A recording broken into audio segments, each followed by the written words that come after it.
राम राम जी सारा ने आप सभी का हार्दिक स्वागत है अपने यूट्यूब चैनल नियति क्लासेज में। आज मैं एचएसएससी का असिस्टेंट प्रोग्रामर का पेपर है ये लेकर आई हूँ। अगर वीडियो अच्छी लगे तो वीडियो को लाइक करना, शेयर करना, चैनल को सब्सक्राइब करना। आज का हमारा फर्स्ट क्वेश्चन क्या है। सबसे पहले रीजनिंग का क्वेश्चन पूछ रखा है। हमें सीरीज दे रखी है 2, 5, 7, 10, 12, 15, 17, 20। तो हमने ये बताना यहाँ पर क्या आएगा। तो ये देखो, दो में 3 जोड़ दिया 5, 5 और 2 7, 7 और 3 10, 10 और 2 12। यानी कि एक बार तो 3 प्लस हो रहा है, एक बार 2 प्लस हो रहा है। 17 और 3 20, 3 प्लस हो गया तो अब हमने 2 प्लस करना पड़ेगा। तो 20 और 2 22। तो ऑप्शन सी हमारा आंसर हो जाएगा। अगला क्वेश्चन है, एक संख्या और इसके 3/5 का अंतर 50 है। कोई भी संख्या मान लो x और इसी संख्या का 3/5 मतलब 3/5 x और दोनों का अंतर 50। यानी कि क्या हो जाएगा, x minus 3/5 x is equal to 50। अब इसको सोल्व कर लेना, आंसर आ जाएगा। अगला क्वेश्चन है, वर्ष 1929 दिसंबर में आयोजित कांग्रेस के किस अधिवेशन में पूर्ण स्वराज की घोषणा की गई थी। तो 1929 का जो अधिवेशन हुआ था आईएनसी का, ये कहाँ पर हुआ था, लाहौर में हुआ था। और इसकी अध्यक्षता किसने की थी, जवाहरलाल नेहरू ने की थी। और रावी नदी के किनारे ये जो आयोजन है ये किया गया था। और यहाँ पर क्या कहा गया था, पूर्ण स्वराज के बारे में कहा गया था, जवाहरलाल नेहरू ने कहा था। तो याद रखना, बहुत इंपॉर्टेंट क्वेश्चन है। रावी नदी के किनारे 1929 में जवाहरलाल नेहरू ने। और यहाँ पर यह भी कहा गया था कि हम अगले वर्ष यानी कि 26 जनवरी 1930 को पहला स्वाधीनता दिवस मनाएंगे। इसीलिए हम हर साल 26 जनवरी को ही हम अपना गणतंत्र दिवस मनाते हैं। इसीलिए मतलब ये रीज़न है कि हर साल हम 26 जनवरी को ही क्यों अपना रिपब्लिक डे मनाते हैं, क्योंकि इस अधिवेशन में बोला गया था कि आने वाले अगले साल की जो 26 तारीख होगी उस तारीख को हम अपना पहला स्वाधीनता दिवस मनाएंगे। यानी कि 26 जनवरी 1930 को प्रथम स्वाधीनता दिवस मनाया गया था। तो इसका आंसर क्या हो जाएगा, लाहौर। अगर हम यहाँ पर आईएनसी के बारे में बात करें, सबसे पहले तो ये कांग्रेस है। कांग्रेस की स्थापना कब की गई थी, 28 दिसंबर 1885 को ए.ओ. हयूम ने इसकी स्थापना की थी। और इसकी पहले अध्यक्ष कौन बने थे, व्योमेश चंद्र बनर्जी।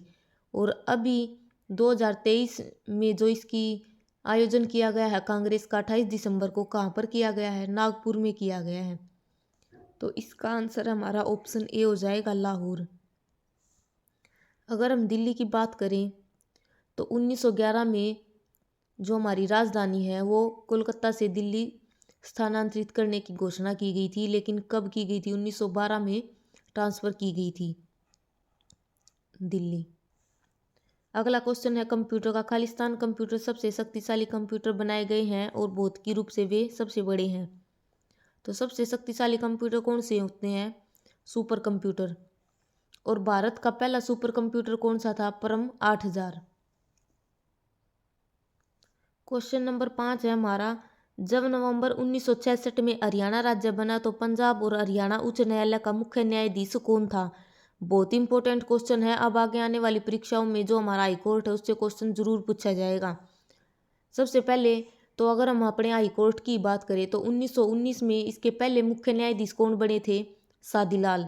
उस टाइम पर इसका नाम क्या था, लाहौर उच्च न्यायालय। 1947 में हमारा देश आज़ाद हो गया। उसके बाद जो हमारा हाई कोर्ट है वो कहाँ पर चला गया, शिमला में। और उसका नाम क्या कर दिया गया, पंजाब उच्च न्यायालय।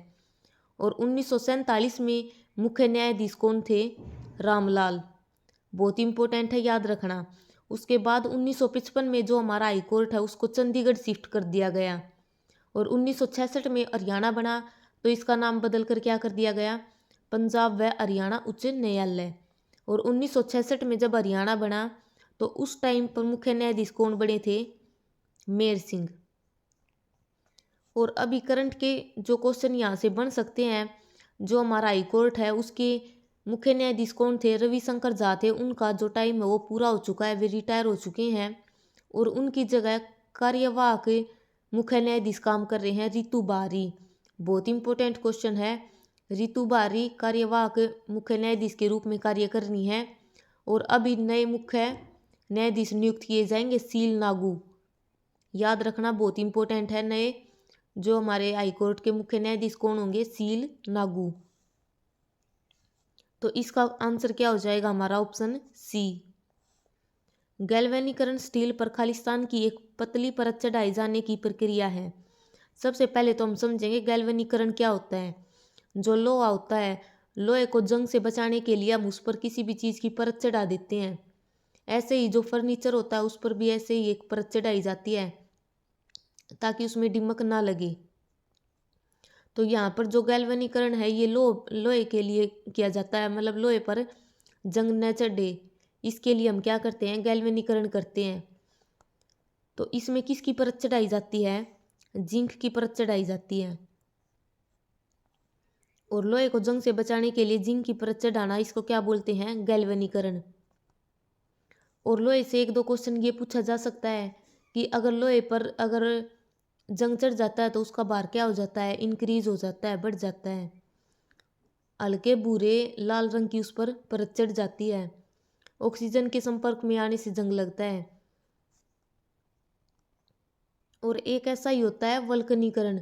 वल्कनीकरण क्या होता है? वो रबड़ के लिए किया जाता है, रबड़ को हार्ड बनाने के लिए, क्योंकि जो हमें रबड़ मिलता है वो बहुत सॉफ्ट होता है। फिर उसको सल्फर के साथ उसके जो किया जाता है उसको क्या बोलते हैं? वल्कनीकरण। ये भी बहुत इंपॉर्टेंट है। अगर हम यहाँ पर एल्यूमिनियम की बात करें तो एल्यूमिनियम का एटॉमिक नंबर कितना होता है? 13। और जो जहाज होते हैं वे किसके बने होते हैं? एल्यूमिनियम के बने होते हैं। अमलगम बनाने के लिए किसका यूज किया जाता है? जो मरकरी है सबसे ज़्यादा मतलब अमलगम किसके साथ बनाती है? एल्यूमिनियम के साथ बनाती है। इसीलिए एल्यूमिनियम जो मरकरी है उसको जहाज में ले जाना मना होता है, क्योंकि जहाज एल्यूमिनियम के बने होते हैं और जो मरकरी है वो एल्यूमिनियम के साथ अमलगम बनाती है। Ag मतलब silver. Good conductor of heat and electricity कौन सा होता है? सिल्वर। सिल्वर के बाद कौन सा होता है? कॉपर। सबसे अच्छा बिजली का जो सुचालक है वो कौन है? सिल्वर। लेकिन अगर जो हमारे वायर्स हैं वे किसके बने होते हैं? कॉपर के बने होते हैं, क्योंकि जो सिल्वर है वो बहुत ज़्यादा महंगा है, इसलिए हम कॉपर का यूज़ करते हैं। अगर सेकंड नंबर पर पूछा जाए तो कॉपर है good conductor of heat and electricity. यहाँ पर हमारा आंसर हो जाएगा ऑप्शन बी। अगला क्वेश्चन है 7वां। खालिस्तान और खालिस्तान कुंजी आपको कर्सर को एक रेखा में आदि या अंत में चलाने देती है। मतलब ये कह रहा है कि कौन सी जो की है, कोई भी लाइन है उसमें अगर हमने कर्सर को सबसे आगे लेके आना है, ये मान लीजिए हमारी एक लाइन है, इस लाइन में सबसे आगे कर्सर लेके आना है या फिर सबसे लास्ट में कर्सर लेके जाना है, तो उसके लिए हम कौन सी की दबाएंगे? होम एंड की। होम दबाएंगे तो हमारा जो कर्सर है वो उसी लाइन के सबसे आगे आ जाएगा, एंड करेंगे तो उसी लाइन के सबसे लास्ट में चला जाएगा। खालिस्तान सॉफ्टवेयर टेक्स्ट आधारित दस्तावेज जैसे न्यूज़लेटर या ब्रोशर बनाने के लिए होते हैं। या दस्तावेज देखते ही समझ आ जाता है, क्योंकि जो होते हैं MS वर्ड, MS एक्सेल और PPT, ये तीनों होते हैं जो इनमें डॉक्यूमेंट्स किसके द्वारा बनाए जाते हैं? MS वर्ड यानी कि वर्ड प्रोसेसिंग के द्वारा बनाए जाते हैं। तो इसका आंसर क्या हो जाएगा? Word processing. और इसकी जो एक्सटेंशन है इनकी बहुत बार पेपर में पूछी जाती है। जो MS वर्ड है वर्ड प्रोसेसिंग, इसकी एक्सटेंशन क्या होती है?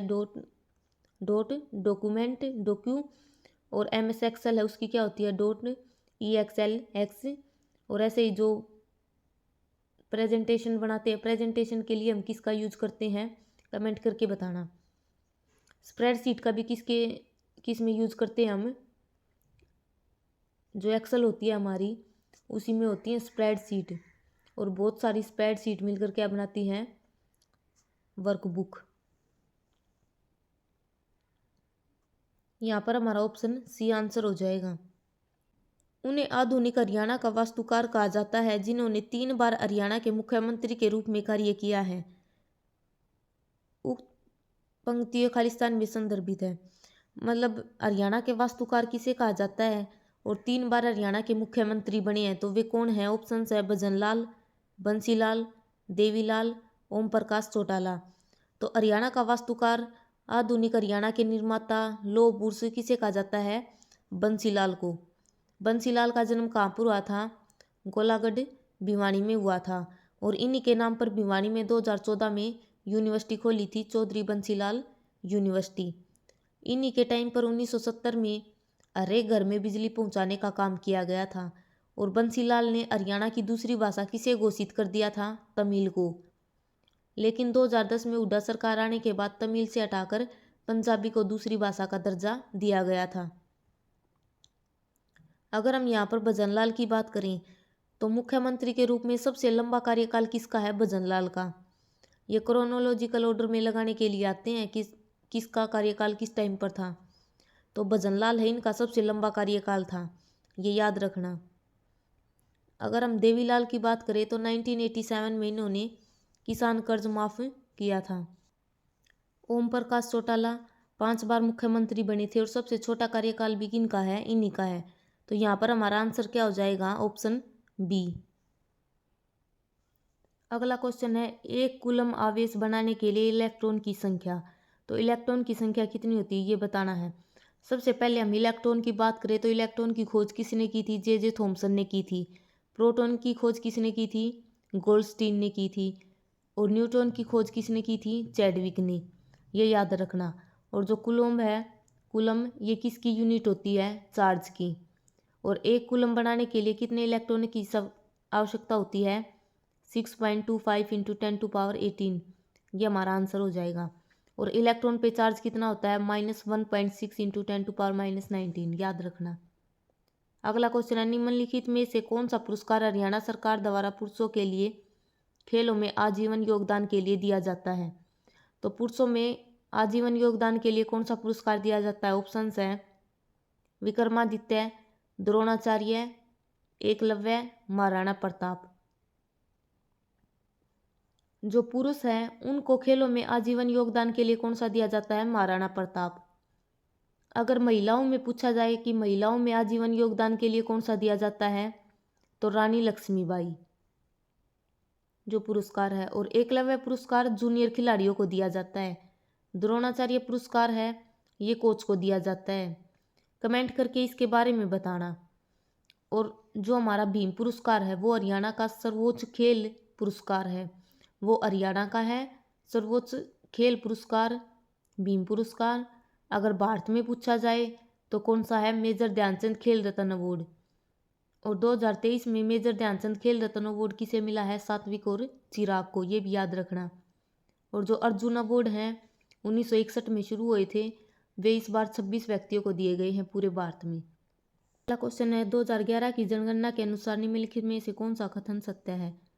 हरियाणा का ग्रामीण पुरुष साक्षरता दर इतना है और महिला साक्षरता दर 65.94% है। अगर हम सबसे पहले हरियाणा की साक्षरता की बात करें तो हरियाणा की साक्षरता 2011 के अनुसार कितनी है? 75% है। और पुरुष साक्षरता उसमें से कितनी है? 84.06% है। महिला साक्षरता कितनी है? 65.94 है। लेकिन ये ग्रामीण कह रखी है इसने, लेकिन ये ग्रामीण नहीं है, ये केवल मतलब ओवरऑल तो हरियाणा की 75% है। उसमें से पुरुष साक्षरता दर 84 है, महिला साक्षरता दर 65 है। तो इनमें से कोई सा भी ठीक नहीं है। भारत की साक्षरता दर कितनी है? कमेंट करके बताना। अगर वीडियो अच्छी लगे तो वीडियो को लाइक करना, शेयर करना, चैनल को सब्सक्राइब करना।